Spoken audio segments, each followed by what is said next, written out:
Pripoved o golu 12. kroga druge slovenske nogometne lige na umetni travi v Slovenski Bistrici in to v srečanju med Ketijemi Impol Bistrico in Beltinci Klima Tratnjek je bilo tako: če gola ne dosežeš, ga dobiš in na koncu izgubiš.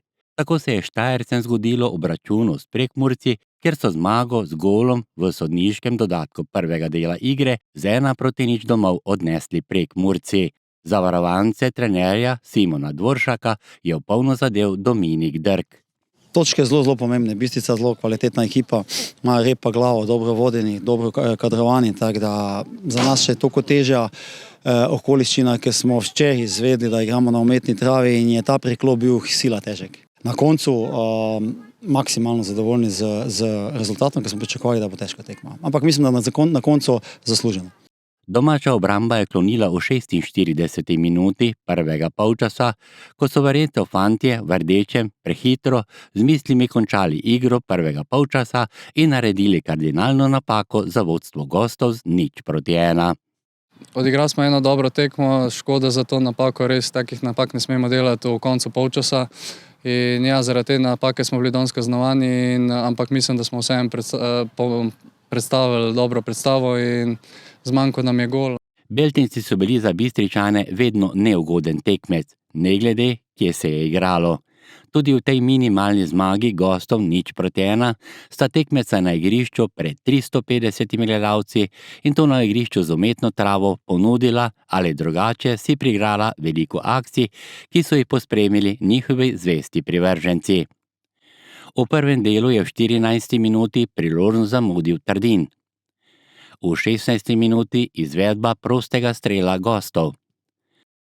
4 minute kasneje v akciji naveza Borovnik Dukarič. Minuto kasneje beležimo poizkus Močnika. V 29. minuti je svoj strel poizkusil igralec tekme Igve Ikejna. Nato še poizkus Rantaše. 10 minut pred koncem prvega dela na delo dvojec Igve Ikejna Nejc Močnik. V 41. minuti je zapretil Anej Jelovica. Nato pa 46. minuta gol in prednost za goste po prvem delu 0-1. Kaj je zmanjkalo danes, da je bilo tako malo strelov v okvir vrat, še ni strelov v okvir vrat tudi golo, ni?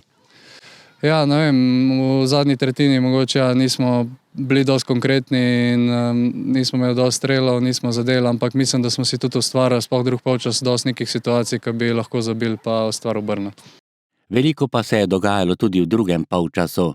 Domači kreator igre Rok Frešer je kar dvakrat poizkusil na začetku. Strelec zmagovalnega zadetka na delu v 52. minuti. Rok čez gol 10 minut kasneje. Veliko se je dogajalo v 70. minuti, vendar brez spremembe rezultata. Po kotu Rantaše odbija Dakič. 10 minut pred koncem pa na delu Kobal s podajo, Marsetič pa brez gola. V 86. minuti Dukarič čez gol. Točko bi lahko v tej akciji za domače prinesel Marin Galič-Bosnič, ki je vstopil v drugem polčasu. Nekaj se je nato dogajalo še v sodnikovem dodatku, vendar brez spremembe rezultata. Pa enostavno škoda, da je odločila naša napaka v 47. minuti, se pravi zadnja sekunda, se poigravamo v zadnji namesto, da izbijemo žogo, lepo enostavno odigramo, gremo noter v glav. Mislim, da nismo dan zaslužili poraza, da smo mi bili tisti, ki so imeli več strelov, ki so imeli več priložnosti, ampak zdaj že v prvenstvu, že 3-4 tekme težko zabijemo gol in imamo tukaj problem, ne prejemamo jih veliko. Škoda, da tako tekmo odloči ena taka napaka, čestitam Beltincim, mi pa moramo zaupati v te fante, zdaj rabijo najbolj našo podporo, ki jo bojo imeli in vse naredi, da to krivuljo zdaj vzdignemo navzgor. Bistričani pa lahko v serijo neugodnih rezultatov spremenijo že v naslednjem krogu, ko bodo gostovali pri ekipi Brinja. Ja, res je, Brinje Grosuplje so letos dobra ekipa, vsak let so tam približno v vrhu in ja, čaka nas težko gostovanje, ampak smo že pokazali na prijateljski tekmi, da lahko vsakega zmagamo tudi njih in mi bomo šli na polno motivirani in borbeno šli v tekmo.